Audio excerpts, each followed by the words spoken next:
The presenting sponsor of Moon Tower Soccer is FVF Law. To find out what makes FVF a different kind of injury law firm, you can visit fvf.law. Hello, friends, and thanks for listening to Moon Tower Soccer. This week, we'll talk about Austin's 1-0 loss in Portland. We'll preview this week's home match against the Colorado Rapids, and we'll cover a few other pieces of Austin FC news. My name's Landon Cottom, and I'm joined, as always, by Mr. Jeremiah Bentley. Hey, everybody. I'm Jeremiah Bentley. Well, two things. One, on Saturday night, I had the chance to be the co-chair of the United Way Gala, which means I got to deliver the opening lines of the whole event. And I did get the chance to open the thing with, hey, everybody, I'm Jeremiah Bentley. I cannot get my co-host to start with hello, friends, though. So that was, it was so close to being there. And I think probably like Jeanette and Greg were the only two people in the whole room that understood it. But I got like a giggle out of Greg afterwards. So I appreciated that. Anybody who's in like group chats with Jeremiah will know that he tries to shoehorn that into any opportunity he gets. And oftentimes the people who are hearing it have no clue why he's doing it. But it makes me feel good. No, I'm all for it. I'm not criticizing it one bit. The other thing I wanted to say is I talked about going to Texas State last week. And one of the things I didn't mention was that after the little talk was over, you know, the students all sort of came up front, or some of the students came up front to talk. And one of the students came up and like pulled his pant leg up and was wearing Moon Tower Soccer socks. And that guy's name was Ethan. So I wanted to send a shout out to Ethan. I meant to last week and I forgot to do that, but it is so much fun to be like, to see listeners out in the wild, and even more so like 21-year-old listeners out in the wild. Cause I don't know, it just seems like we don't get a lot of that. It seems kind of like an old head or a parent thing to do, to like listen to a soccer podcast. Yeah. Thanks for representing Ethan. We appreciate it. Yeah. Do you want to get into this week? Yeah, let's do it. Where do you think we should start here? Well, I was going to start with, because I think this is probably the difference in the way that we consume our soccer content. So what I do after every game is like just soak in every single possible thing that I can find online, which causes me stress sometimes. But like every corner of the internet or the digital world that somebody's posting content, I'm there. And what I have noticed that my behavior is that after a win, I'll stay up like into the middle of the night, just reading every single thing I can find, and like all the joy and all the excitement. On matches like this week, I wake up Sunday morning and sort of doom scroll along with everything else in the world and like go back and read all the negative comments. This was definitely a Sunday morning doom scroll and not a like celebrating long into the night, Saturday night kind of match. Would you agree with that? Yeah, you are right that your approach is also different from mine. As a survival mechanism, I had to stop doing either of those things over the last couple of seasons, and I kind of just ignore everything and everybody until I'm able to do my rewatch and kind of do my own research, and then I'll kind of start looking into what other folks are saying. But I found, I guess it's just like back when we first started doing this, I don't think I quite trusted my own eye, for one thing. And then for the other thing, like the years that this team was bad, it put me just in a really terrible mood to read all the doomsday folks saying how terrible everything was. And so I've kind of stopped doing either of those things, just like, okay, trust yourself, trust your instincts, trust what you saw. And then if you want to see what other folks are saying just for the narrative bit of it, go for it. And so that's kind of the approach I've started taking it. But I think it could be interesting to see how those two things compare. Yeah, there's like with many things, the truth is probably somewhere in the middle. So let's just start, off the top. So Austin drops a tough one on the road, 1-0 in Portland, drops to 1-1 on the season, tied for, not that this really matters too much 2 weeks in, but tied for 6th in the West on 3 points. I point this out because Minnesota United also is on 3 points and also has scored 1 goal and allowed 1 goal in 2 matches. So it was good to see somebody else with that kind of record out there. To get back to my online narrative consumption about this match, why is it too early to panic, or is it too early, or should we be panicking already? I guess is the question I will ask you off the top. I'll say it's not too early to have concerns. I do think it's too early to panic. And I know like Phil West, his article today was, or on Sunday, was about how Austin's on pace to score 17 goals this year. And I would counter that with the thing you just said, that we're also on pace to finish sixth in the West this year. And allow And 17 so goals. if you're going to take one of those things seriously, I think you have to take the other one seriously. And that makes me take neither of them seriously. I mean, do you think that the way they've done it maybe is surprising? Because I would think one of the sources, I wouldn't think, I know one of the sources of frustration is that Austin has definitely, at least on paper, added all this offensive firepower, right? That was all the money is up front. All the investment is in this attack. So everybody's expecting to see an attack that was much more productive than it was in 24, 23, going back to 2022. And 2 matches in, none of that has happened. And I feel like that's a lot of the reasons. If these 2 matches had been a 4-3 win and a 4-3 loss, I feel like the online response would have been very different to a team that would still be sitting on 3 points after 2 matches. Yeah, I mean, it is still early. One of the guys that we spent all that money on has not played but 30 minutes or whatever in this game, and it was a weird game. We'll get into some of the reasons why it was, but if this continues for 3, 4, 5 games, then I think it's fair to say, like, what are they doing? They spent all this money in the attack and they're not scoring. But 2 games in, when in the first one, it seemed like they did create quite a few chances and did look pretty strong offensively. And then even showed flashes of it at times against Portland. Not many, but there were some. It's yeah. I mean, I think there's just the sample size is too small, and then the sample size with the players who I think will be starters at the end of the season is even smaller than that. That it's hard to draw too many conclusions. I will say that offensively, you used the word horseshoe in the show notes here, and I'm going to be a pedant here and argue with that. That the horseshoe in my mind is when you have a lot of the ball, but you're not trying to do anything with it. I don't feel like that's what happened in this one. Do you know what the possession stats were? I don't feel like it was So Portland way had in Austin's favor. No, it was Portland had more of the ball than Austin. Austin had a higher XG, largely on Brendan Vasquez just taking attempts from all over the place. But Portland had more of the ball. What I was thinking about when I wrote that in is I feel like the second half, which Portland had even greater possession in the first half, was one where when Austin had the ball at his feet, particularly in the second half, it just never felt to me like it was leading to anything dangerous. I 100% agree with that. Yeah, I guess my complaint is that there's probably a better way to describe why the offense was bad.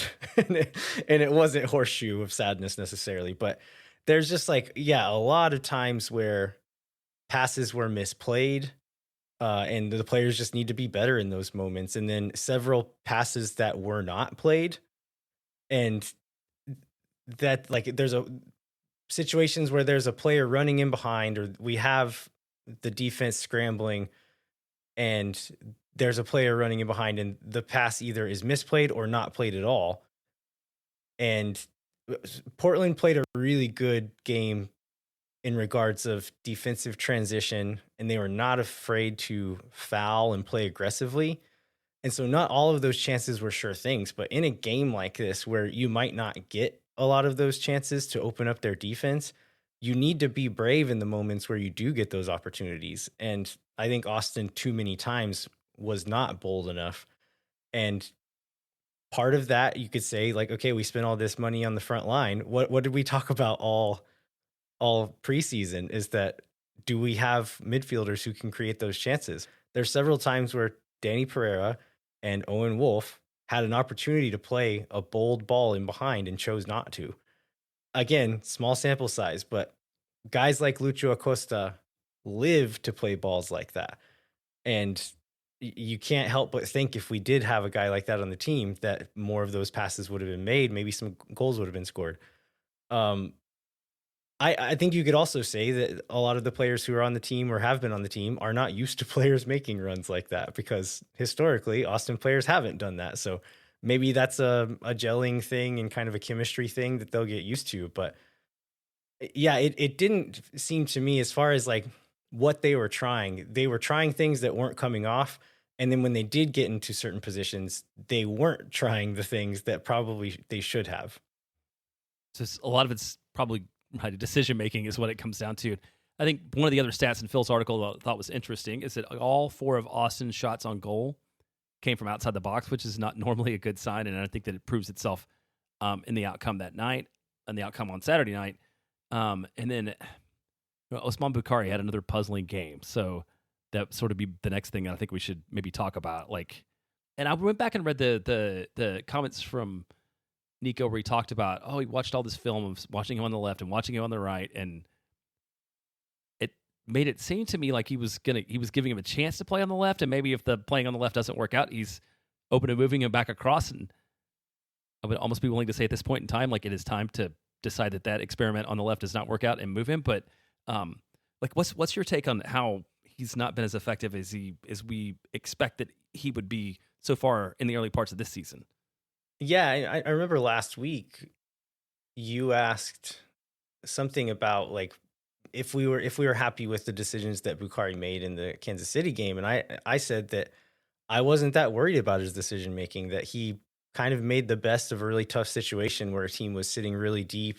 He had a lot of guys to beat and a lot of guys to play around. And I stand by that. I still don't think he made that many bad decisions in that game. This game's a different story. I had quite a few problems with decisions he made in this one. Over dribbling sometimes, where maybe he should just release the ball faster and keep the ball moving. Again, not always playing a pass that's on. There's one moment where we catch them in transition and Obrion is streaking up the right side of the field, and he probably could have slipped him in to space behind, and he doesn't play it. And I think we end up losing the ball. And then there's a shot that we'll get to when we get into the match events where he takes it from a ridiculous angle. It's like he's 2 feet off the end line and tries to rip a shot when he has 4 guys in the box. Those are things we saw him do sometimes last year, and my theory was, okay, you're trying to prove yourself a little bit too much. Calm down, play simpler. And I feel like he reverted back to that in this game and was trying to do a little bit too much. I would like to see him maybe run out on the right-hand side and just let him beat guys to the end line, cut balls back. Just keep it easy for him. He's still gonna have to make good decisions in those moments, but I feel like it would make the decisions easier to make, if that makes sense. Yeah, it does. It does. It goes back to simplifying the game. And it was something, a guy like Ethan Finley was made a career out of, right? That he was really good at, like, early in his Austin career, until he just like reached the age where he couldn't do it. But it's just getting in and then making things happen in the box, and especially if you've got Vasquez and now probably Uzuni crashing through the side like that. That kind of move makes a lot of sense, and so hopefully we'll see more of that. Starting with Colorado. I think that probably let's maybe take a break here and then get into the game events and sort of talk through the flow overall and talk about the rest of the match. All right, sounds good. No one is around.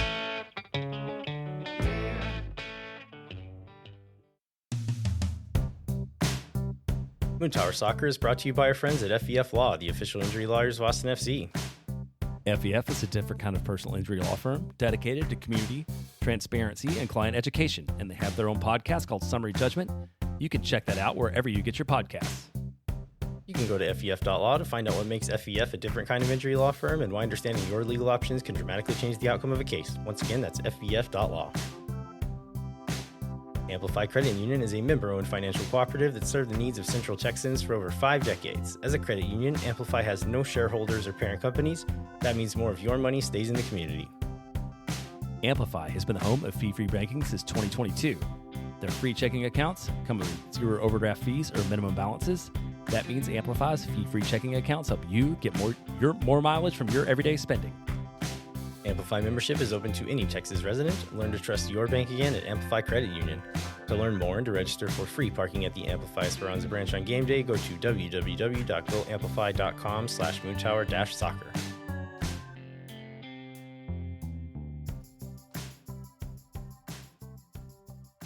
All right, we're back. We're going to get into more details about the 1-0 loss away in Portland.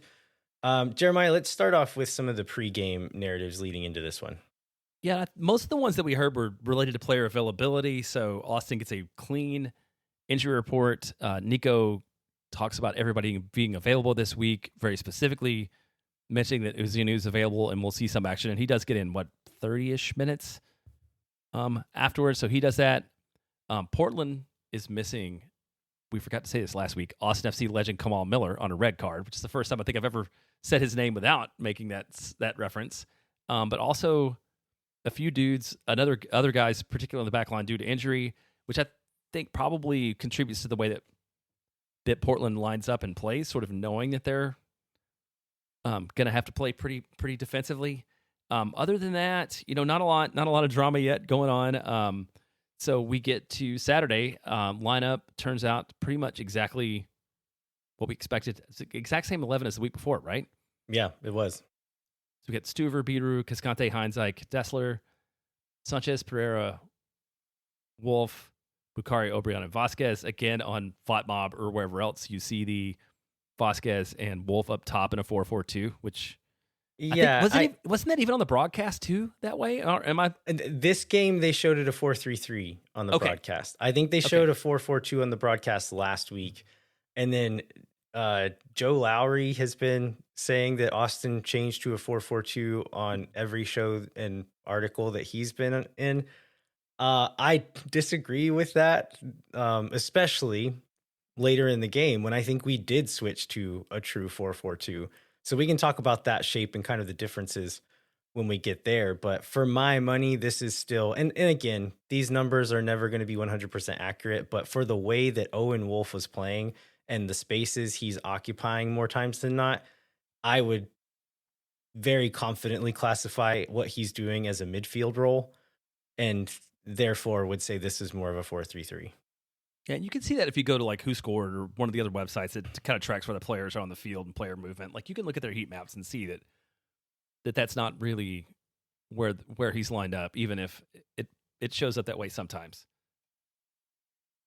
So this game starts off, and Portland is causing Austin some problems early. So there's a deflected cross that hits the crossbar in the 3rd minute, and then Felipe Mora forces a save from Stuver in the 5th minute. And this is sets a kind of a tone these first 15 minutes or so, where David da Costa, their new designated player, their replacement for Evander, is filling the role very comfortably, it seems. He's causing a lot of problems. And I noticed the spots they were playing, but as I was doing my rewatch, I noticed that he was involved almost every time that they beat Austin up one of those flanks.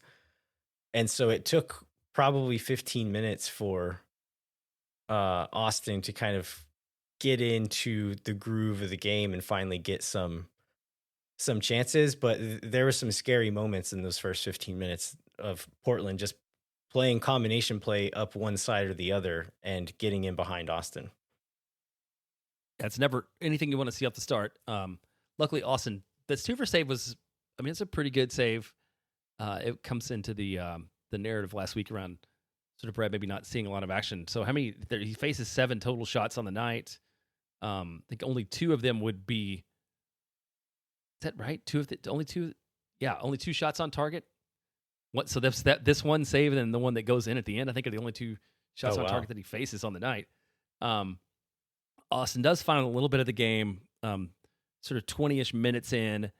We get do you want to talk about this one from Danny, Danny shot? Which if there was somebody following up, I feel like maybe there should have been somebody playing a second ball there, where maybe that's where the goal comes. Yeah, I can't remember exactly how we get to this spot, but it seemed like the most dangerous moments all night were 3 shots from about this distance. But Danny catches it really well, but it's the placement, it kind of goes right towards Pantemis, and so he doesn't have that much trouble with it. And then one of the other ones is 34th minute. Brandon Vasquez gets a free kick and hits it really well, but then Pantemis makes a strong one-handed save on that near post. There was one thing I noticed was before the free kick, we had 4 or 5 guys standing around the ball, all talking and kind of probably planning like who should take it, making their case for why they should take it.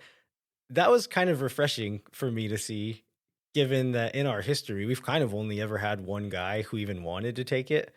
Or like if anybody else wanted to, they knew that like, nah, I'm not even going to challenge here because I know that he's way better. But in this one, I mean, at this point, you've got Vasquez, you've got Biru with the left foot. Um, who else was standing around there? Bukari, and then I think Danny was standing around. So it's nice to know that we have more than one guy who could take a competent free kick from various spots. And that all those guys aren't just deferring to that one guy, whether they felt they could have taken that shot or not. I mean, that was another part of it too, right? Like, were Danny Bukari qualified to do that before? Yes, but they wouldn't even make the step to do it. So that was a strong ball. Then right before the half ends, Julio comes out. I wrote with a knock, but it was actually like a non-contact, if I remember right. Kind of, he pulls up, and I don't know, people were a little bit stressed about it in the moment because you hate to see somebody just sort of come out of the game that way. I think we get the impression after the game that this is maybe not that big of a deal, or certainly not like a long-term injury like people thought it might be. So we get Alexander Svaktak to come on in the first half. He sees it out. I thought he had a pretty decent-ish performance from there on out. Svatak was decent. I will say, like, what Julio brings offensively is, we've talked about it so many times in the show. I don't know that we need to. And so I think there's a major drop off from him to Svatak in that regard. But Julio also had a pretty strong defensive game. There was a couple of pretty big moments where I think there's like a dangerous cross that he jumps in front of and heads off the end line that could have been a dangerous moment in the box. And then Da Costa hits a cross to the far post at one point that would have been really awkward. And Cascante reacts really well to jump up in front of whoever it was.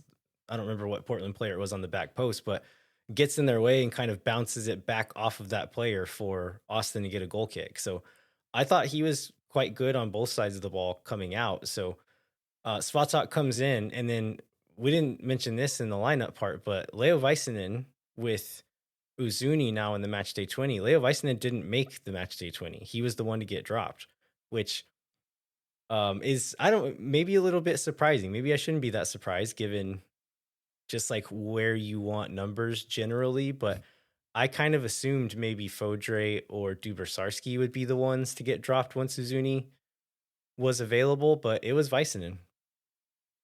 Yeah, hopefully that, man, he's just been a hard to read performer for Austin, right? Ever since he came, like he seems like he has maybe more talent than any other central defender that Austin has, but between injuries and everything else that's gone on, it just like he does not seem to have put it together. He's a very expensive player, relatively speaking, to have not on your match day 20 either. Yeah, I still think if he could get a run of games where he could get into a rhythm, that he could be a good player, but he's always injured. And then whenever he comes back from injury, he often looks uncomfortable and is lacking confidence. And then he doesn't look very good in those games either. So whatever the cause is, it's proven that you can't really rely on him. And I'm guessing Austin will be looking to get off of that contract as soon as they can. Yeah, I would not be surprised by that at all. I think the first big bump of the second half is the one that you referenced earlier.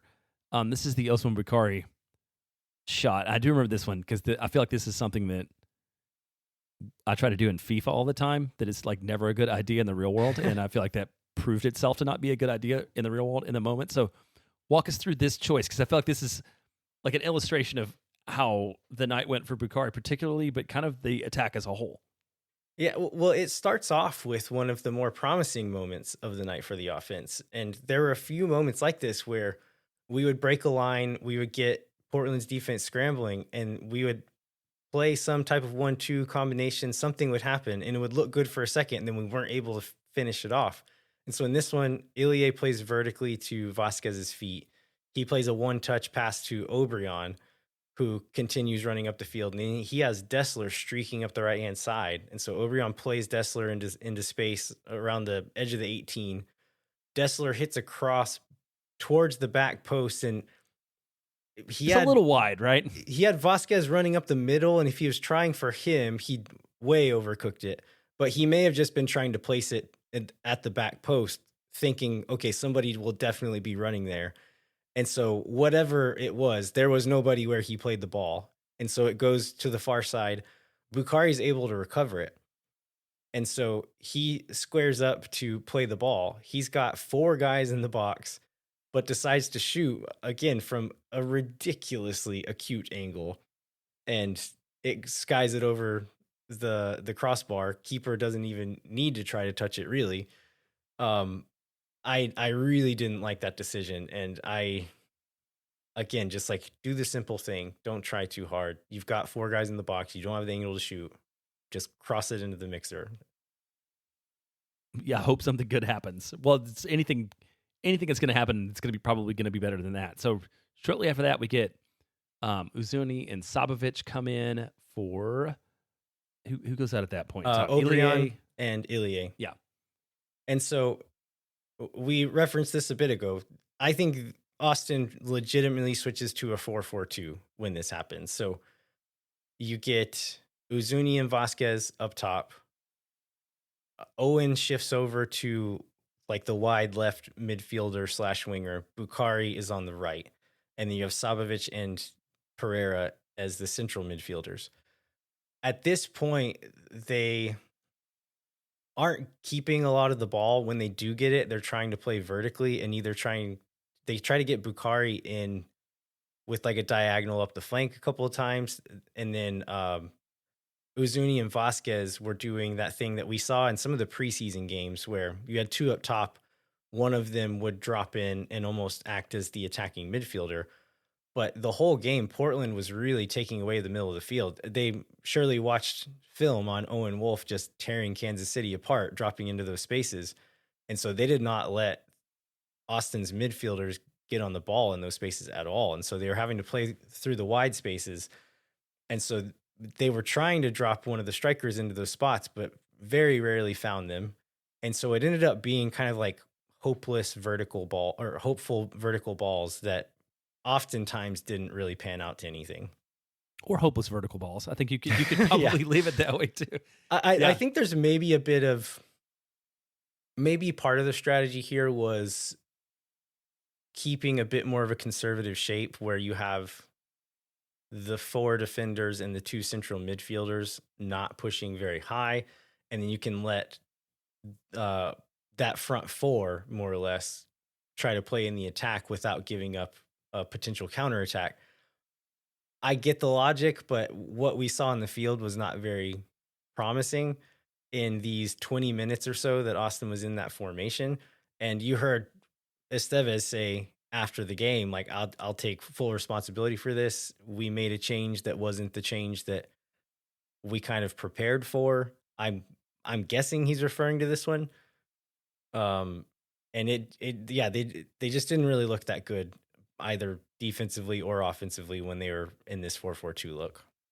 So then because you said for these 20 minutes, because then at 82, then Bukari and Wolf go off, and we get Gallagher and Dubrsarski. So maybe talk about how the formation shifts again once this move happens. Yeah, so when those guys come on, they shift into a 5-3-2 defensively. So Gallagher is your left wing back, Dessler's your right wing back, and then 3 nominal center backs of Biru, Heinzike, and Svatak. And then you had across the middle Pereira, Sabovic, and Dubrsarski, and then Uzuni and Vasquez up top. I would say what the shape was in offense, but we never really got to that point.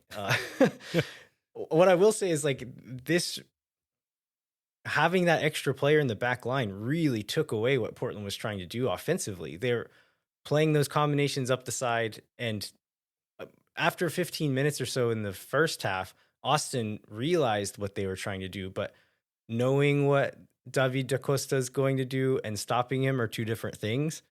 But having that extra player in the back line really did stop them. And we talked about Horseshoe of Sadness. They truly were in Horseshoe of Sadness mode for 15 minutes or so whenever Austin made this switch. And so But whenever Austin had the ball, again, it was hopeful verticals that weren't coming off, or if they were able to find Vasquez or Uzuni, there weren't any players up there with him to support, and so they ended up just losing it because there's nowhere else to go once they got it.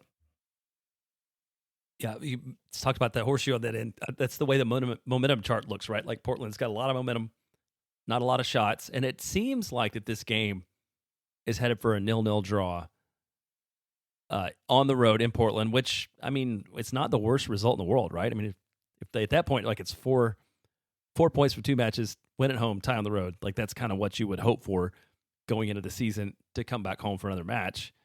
That it's not turned out to be the case, and it's like I guess it's maybe no more bizarre than a ball bouncing off Bukari's face and winning the first game, but it's a bizarre way for a set piece to result in a goal for me, to be the goal that's the match winner.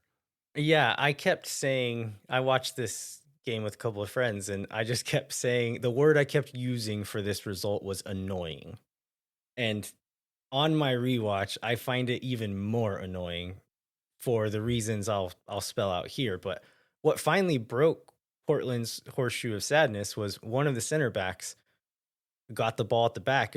They had like worked it around back and forth several times, and then finally their left center back, I can't remember his name, he just takes off running with the ball and is able to carry it all the way into their final third. Vasquez tracks back with him and kind of pulls on his shoulder, and the guy goes down. I don't know if it was if Vasquez actually put enough force into it, but either way, I think it's a little bit needless to even give him the opportunity to go down there. So that annoyed me, that like we had a defensive setup that was really frustrating them and they were not going anywhere. And then we give them this free kick. And then Da Costa lines up way wide left for that free kick, whips the ball into the 6-yard box, and it goes into this term I think a lot of our listeners will have heard before, but the corridor of uncertainty, which is that space on a cross or on a set piece that's in between the defensive line and the goalkeeper, where if you can get it into that spot, it's hard for the defensive side to know who's responsible for winning the ball. And so Stuver kind of thinks one of the defenders should be able to get ahead on it. The defenders either think it's going wide or they think that Stuver is going to be able to get to it. And all of them were wrong. And this cross ends up just bouncing straight into the net untouched. Yeah, so I want to go to the Stuver part because this is my guess about his decision making, but I could be totally wrong about it. So it seems like his concern is that one of the Portland attacking players is going to get ahead on the ball, and that's when he has to sit back sort of in the middle on his line. Is that accurate? I think that could have been it, but also I think it was Sabovic had a pretty good line on it and ends up kind of ducking the ball a little bit. Oh, okay. And so again, I think Sabovic thought like, okay, this is going to hit Brad in the chest, so I'm going to leave it. But Brad saw Sabovic on the line and said, I think he can head it. I'm going to leave it. And in the post-game press conference, I think it was Brendan Hines-Ike was the player that they put out, and then Estevez, they both said the same thing, that the line they set up probably should have been just a step higher to give Stuver more room to work with there. And I think that's absolutely true. If he has one more yard to work with, I think Stuver doesn't think twice and he runs out and catches or punches that one.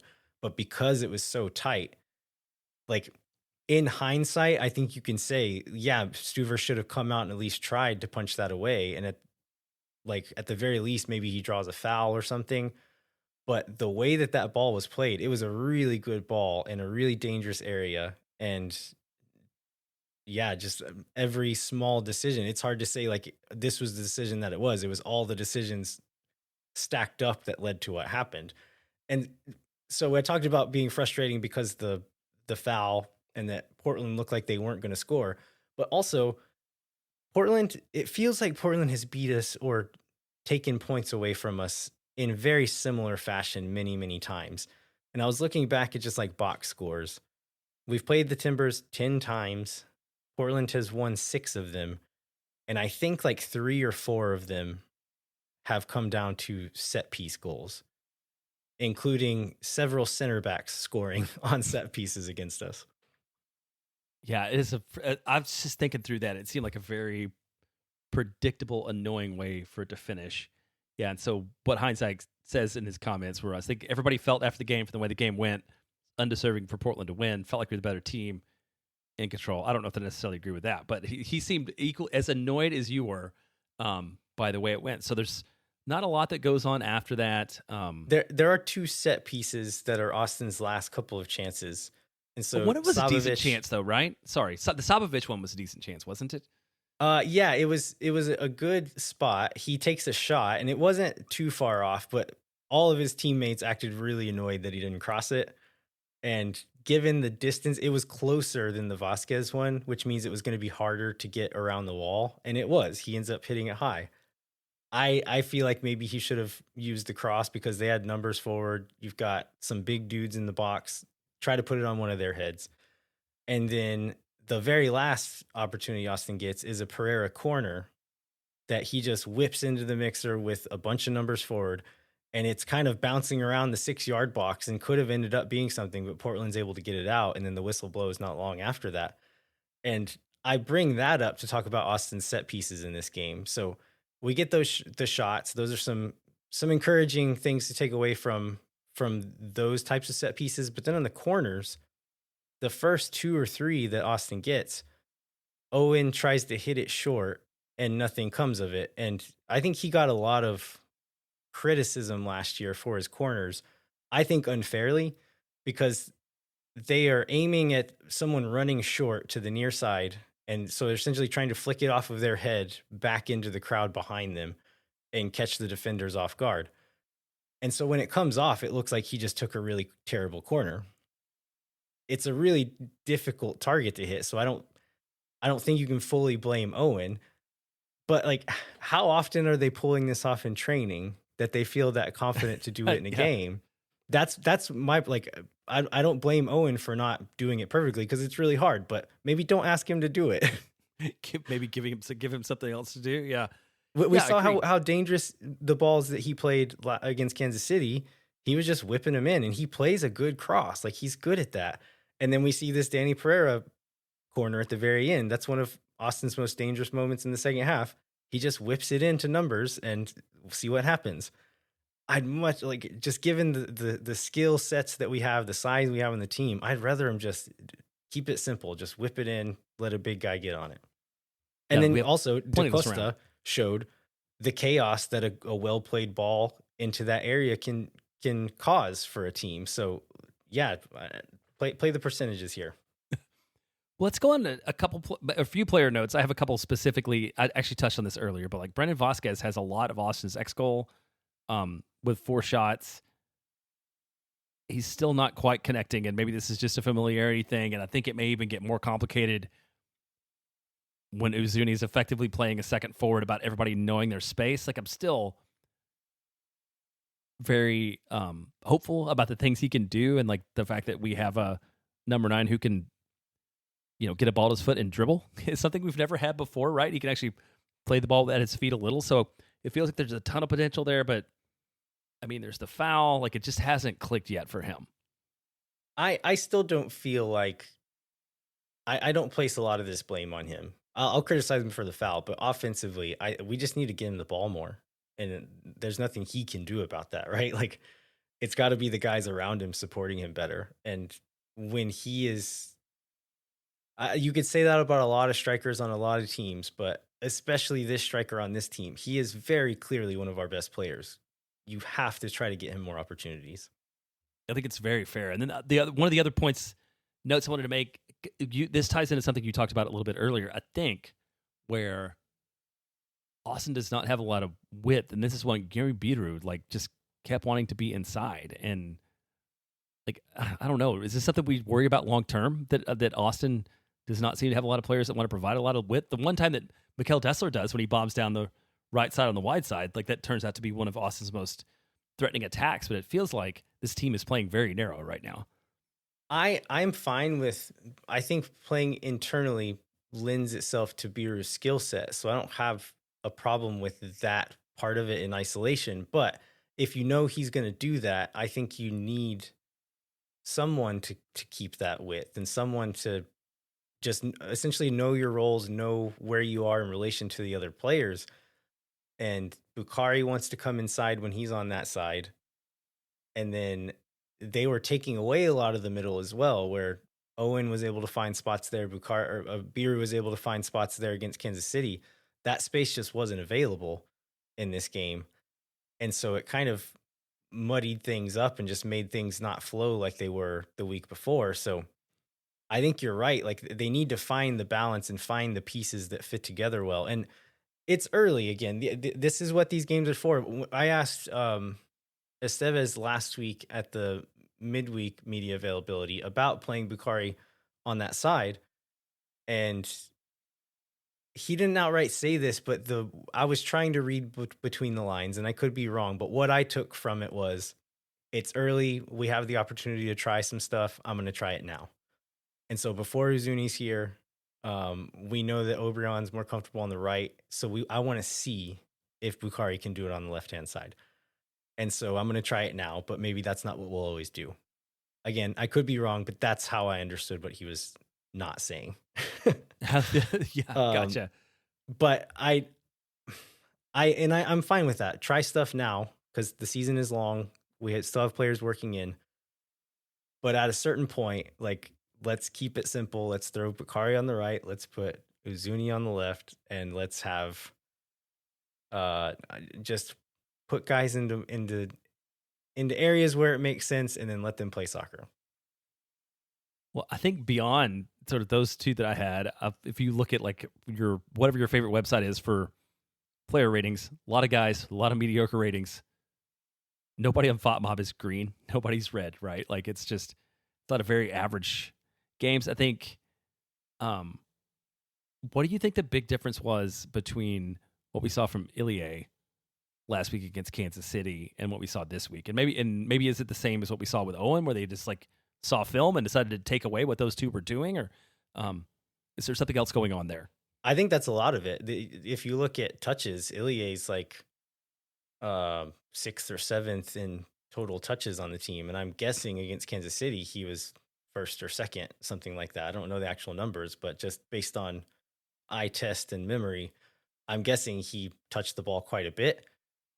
You either have to find ways to get a guy like that the ball, or if you're going to do the other thing, you have to be able to do the other thing well, and they just weren't doing the other thing well in this game. I guess we can end on maybe a few positives just for posterity here. Let's do that. Still like the energy and the effort from this team. I don't think you can question them on that part. They seem to adapt and learn from what Portland was doing throughout the game, and were able to adjust defensively to shut them down a little bit more throughout the game. Transition defense still looked pretty good. There was very few times where they just hit us in transition and hurt us that way. It was very often we were set up in our defensive shape, and they were able to use those combinations up the flanks with just really fast and talented players to beat us into those areas. And then winning second balls is another thing I noticed. It wasn't throughout the whole match, but there were stretches in the match where, and I guess maybe I'll define second ball because it's kind of a vague term if you don't know exactly what I'm referring to there. But it's essentially when a ball is played long, whether it's to your player wins it or the defense wins it, whenever it hits the ground that second time, getting to that ball first and trying to win that ball. Like the pass that doesn't come off, you want to win the rebound there. And Austin has been decent at that this year, which I think I've said on the show many times over the last 4 years that Austin FC is allergic to second balls, and they've won almost none of those, and they seem to be doing quite well at those. So not a ton of super positive takeaways, but I also don't think this is an absolute terrible game that I'm just like, how many games in the last couple of years have we come away from like, how is this team going to win any games ever? And that's not how I feel about this one. Like they're doing enough things well that I think there's still a chance that when the attacking side of it comes together and there's more chemistry between these players and our best players are match fit and can play more minutes, that they can start to put some of that other stuff together. And by doing these basics, these like the dirty work will, that they can still put together some pretty complete games going forward. Yeah, I agree with that. It was not a great outing, but it's definitely not one that's cause for a ton of concern.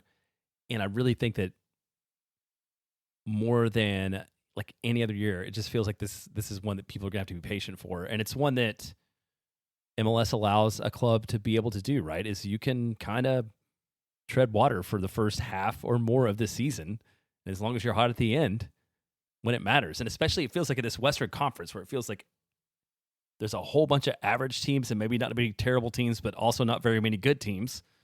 Um, that just staying in the mix up until we get to the summer, and not even necessarily the summer for like reinforcements to arrive, but the summer for being for like this group of guys to gel together seems like what might be a good outcome for Austin. It's not like Mike Craniola's 34-0 wish or result, and I don't think we love like talking about 1-0 losses on the road, or even if that goal had to happen, it would have been 0-0 on the road. Like it makes it a little bit tough some weeks, but it's nothing to show that Austin's like backsliding from where they were before, or they're on a negative trend.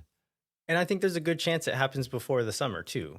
Like there's Uzuni and Sabovic, if they get to a point where they can start games and go 60, 70, 80, 90 minutes, that changes a lot. Like, who knows if it changes for the better, but it will be a pretty different team from what we've seen now and just have different options available. So I'm hoping it won't take until the summer, and that chemistry can start to develop in the next 3 or 4 weeks and not the next 3 or 4 months.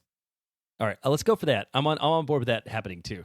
I'll be much happier, more joyful Austin FC fan if that happens. So maybe let's go ahead and take another break, and then we'll talk about this Colorado match and cover a little bit of Austin FC news. All right, sounds good.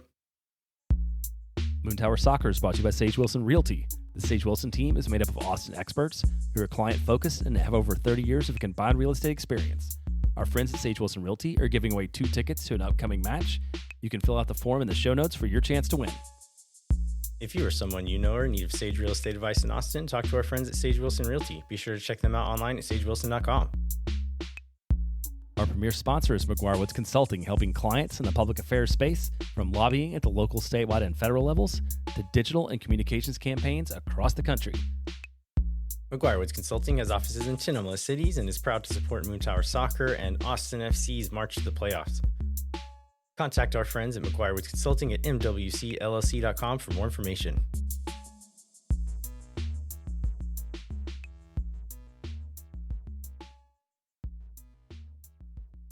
All right, we are back. We are going to preview the Colorado Rapids match this coming Saturday.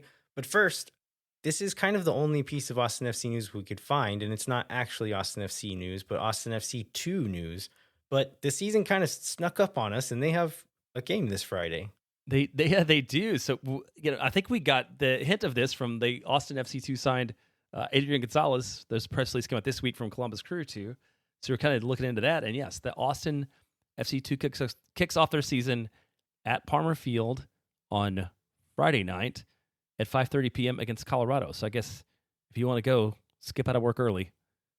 Tell your boss it's okay. Go watch some soccer. But we haven't hardly talked about the second team this offseason, and I had some vision that at some point we would kind of go through all the changes. But one, I don't know how important that is given like Rodolfo Borrell's comments about what he's expecting out of the second team. And two, just go have a good time. Like Palmer Field is a good experience. Palmer Field's like kind of like, I think of it as kind of like a minor league baseball experience, right? It's affordable. You can watch the sports, bring your kids, bring the family, like have some fun, have a good time for an affordable ticket, and like just maybe don't worry about seeing the best quality of play you can see in the world. Like it's a different, it's something other than that. Yeah, I 100% agree with that. It's a very fun atmosphere. As far as actually trying to analyze this team, it's also very hard to do just because of how much turnover. So much change, yeah. I could guess maybe 3 to 5 of the starters, but there's so many new guys who we've not seen any of. All we have is maybe a grainy YouTube highlight reel with some terrible techno music behind it. And it's hard to say, like, okay, is the whatever Eastern European country's third division. Like, how is that going to translate to MLS Next Pro? I have no idea. So we could probably do a better job of talking about this team after we've seen them play a couple of times and we know who some of the prime players are going to be. And so maybe we can do that in the next couple of weeks once we've gotten a chance to just see who this team even is. Actually, seen a few matches. One of the things that is now going to come to pass is that it becomes interesting, somewhat with the second team, to see who you get a little insights on the first team, right? Because we're gonna have this match on Friday. First team's gonna play on Saturday. I mean, it's gonna let you know like whether CJ Fodre has a chance of making a game day 20 again or not, right? In terms of like where we see him play. You know, I think it's one of the instructive parts of like this club is to see who's playing up, who's playing down, sort of who's getting minutes with the second team because they need them with the first team. I think that's going to be the ones, those guys that sit in the middle are going to be sort of the most interesting parts of what we see from Austin FC too. Yeah, CJ Fodre will be interesting to watch on that front. Dubersarski is another one. Like, how big of a role do they see him playing in the first team? And if it's not that big, do they want him just to go get minutes with the second team? Even though I think I've seen enough of him to know that MLS Next Pro is probably pretty far below his level. Maybe they just want him to be getting minutes. One thing I think I've said this on a recent show, but Irvin Torres will be playing a lot of minutes with this Austin FC2 team. I want to see him own this team and like make it his and really be the star of the show this year. I think if he can do that, that will be proof of concept in his development and that he has gotten better year after year. And that if he can make that step and not just be, okay, last year he's 16 and looks like he belongs. I want him to be 17 and being one of the best players on the field. That is what you need to see if we want Irvin Torres to actually become what we hoping he can become. Yes, it'll be interesting to see what we get from him, what we get from Micah, what we get from Jimmy. Be the chance to see the super draft picks, probably see what they can do. So I mean, there's a lot of interest in terms of individual players. It's just maybe it probably will not fit all together in a very successful way in terms of game results. But we should get some insights into kind of how people are going to play. So you want to move on to Saturday night in the Colorado match? Yeah, let's do it. So this is first game of the season. So give us an idea of who the Rapids were and maybe how that's different this year. Yeah, so last year the Rapids finished 7th in the Western Conference. Really exciting team as far as like goal contributions go. Good attack. Make the first round of the playoffs. In the 2-7, lose to the LA Galaxy 9-1 in aggregate in 2 matches, which will be a harbinger of the way LA Galaxy were going to play during the whole playoffs. So like it's hard to think that that's too embarrassing. Pretty quiet offseason, like not a lot of big names in or out. I think our guy Bukari, who's been a menace for Austin in the past, although I don't know, he's been threatening. I don't know if he's actually scored a lot or whatever, but he's just like a menace. Out, Josh Atencio in, and then 2 defenders in from FC Cincinnati, both, right? I think two new center backs. Yeah, and Chidozie Awaziem, who is a pretty big signing for Cincy that they made. I think they ended up in a kind of like the Galaxy has had to do in offloading players that they probably didn't want to. Awaziem came in the summer window, and so I think he played like 8 games for them, and then ended up trading him and Murphy away because they just needed the cap space.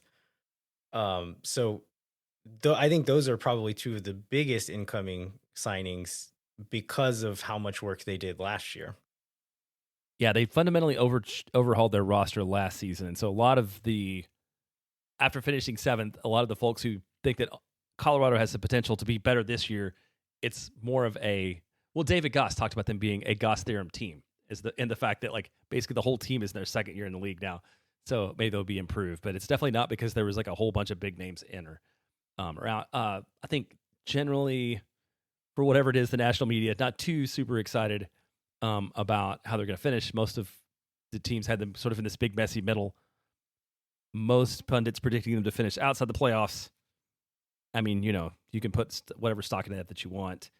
They have their construction is interesting too because they have a lot of good to pretty good players, but I don't know if they have any great players, like any single great players. So they've got Georgi Mihailovic, who has been very, very good in this league at times.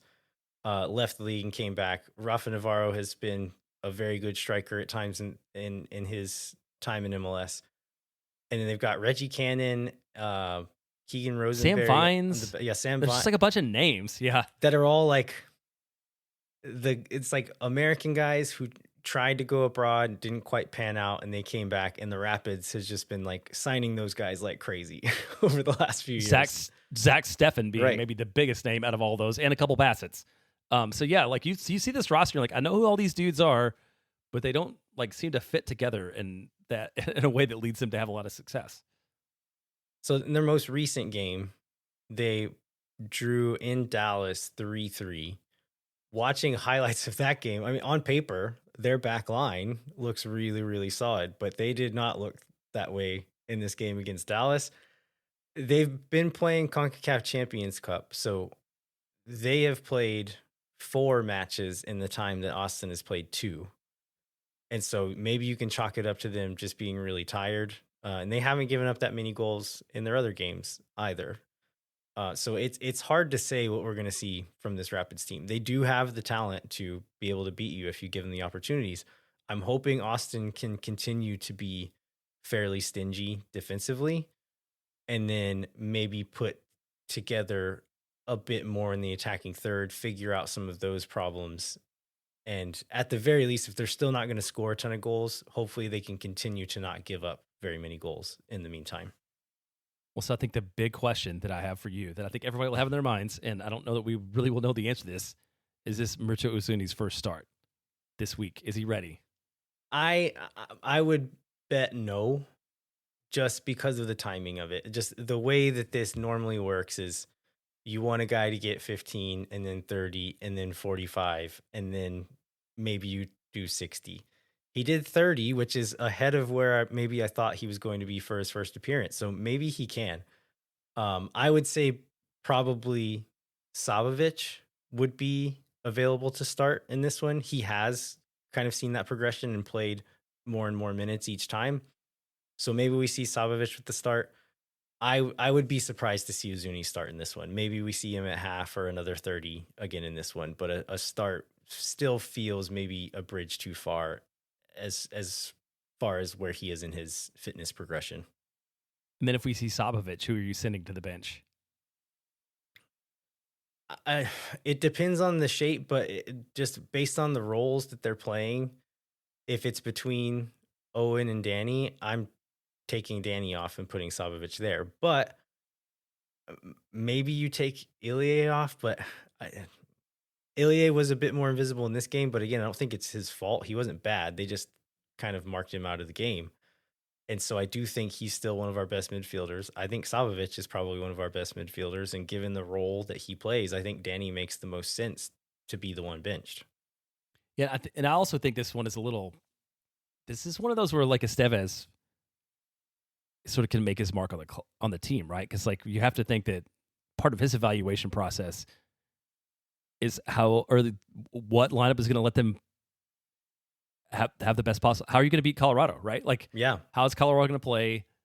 Is Colorado playing at 5 at the back? Is Colorado playing aggressive? And then like which combination of Austin midfielders allows Austin to have the best chance to have the victory? And it feels like this is where a coach they don't make a ton of difference during the year, but this seems like a match where a decision on who to start and when to sub and things like that can make a difference when you've got kind of another middle of the pack Western Conference club at home that you would hope to get a result against if this year is going to be a good year. It does come down to like these types of decisions. Yeah, I think that's 100% right, where you have several quality players with fairly different skill sets. Putting out the right combination of those skill sets is a part of a game where a coach can make a difference. And so I think you're right. This is going to be a chance for Estevez to show what he has. Well, I'm looking forward to it. Looking forward to every time I get back to Q2, especially early in the season. I remember that there was one point during the first year where it was like 105 degrees and we were playing like midweek games. I don't know, maybe it was like 3 and 8 days that were at home or whatever. Because like that first year, remember there were so few games at home early that it was super backloaded and the team was kind of bad, where I was like, oh man, I don't know if I could make another Wednesday night. But right now, every chance I get to be in that stadium, I'm excited to be there. So looking forward to it, regardless of the outcome. Looks like it's going to be another cold one too. So we'll get another chance to wear jackets to Q2, which we don't often get. And the tiny beanies that squeeze everybody's brain. Like, I don't think anybody's going to be bringing any of those back for the first match. All right. Are we missing anything, or did we cover it all? No, I think we covered it all. Let's go ahead and wrap it up. All right. We would like. Oh, I will say, Okay. if you haven't listened to the last 2 Swoon Tower Soccers, go back and do them. The most recent one included an interview with Danny Pereira's parents, talking about Danny growing up and kind of their relationship with him as a kid, and then the new organization that they've started as well. So definitely worth listening to if you haven't done that yet. And then I haven't talked to them if they're going to do another match preview this week, but they have said that they're going to be looking to publish more frequently than they have in the past as well. So yeah, Swoon Tower is really good. If you haven't listened to it, give it a shot, because I think they're great. Yeah, and the Stumptown Footy dude on the Portland one particularly was really good in terms of providing way more depth in a preview than we're able to do on a Monday night, given like our reading the internet and listening to the respective soccer-wise previews for each team. So it's definitely great to have them talking to people who really know the club that we're playing against and like get a little bit in depth on what's going on there. Yeah, absolutely. All right. We'd like to remind you to rate, review, and subscribe wherever you get your podcasts. Come find us online wherever you are online. And then we talked about the Patreon. I promise we'll actually get this done. We have made progress. Jeremiah doesn't know this yet, but once we hang up, I can show you some of the progress that has been made. But we're going to have that all finalized soon. So I said I was going to set a deadline for when you could double dip and get the 2024 reward and the 25 reward. What do you think that deadline should be? Well, I haven't seen how close we are to the other things. So is there a gap in the schedule at any point in time where we'll say at least one more week? We'll update that on next week's show, and maybe that'll be the last one, or maybe I'll extend it a bit more. But for at least one more week, you can sign up, and I will send you the 2024 rewards, and then we'll also send you the 25 rewards once those are ready. All right. Thanks so much for listening. We'll be back next week to review Austin's home match versus the Rapids, and then preview their first away match against the LA Football Club.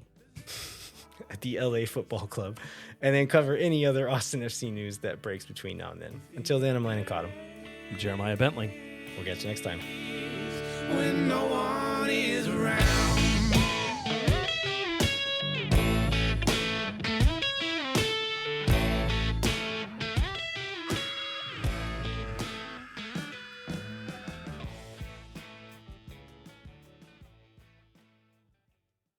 Thank for nothings you never. La gente. Oh my God. Because they love cheap boom boom sauce. Yeah.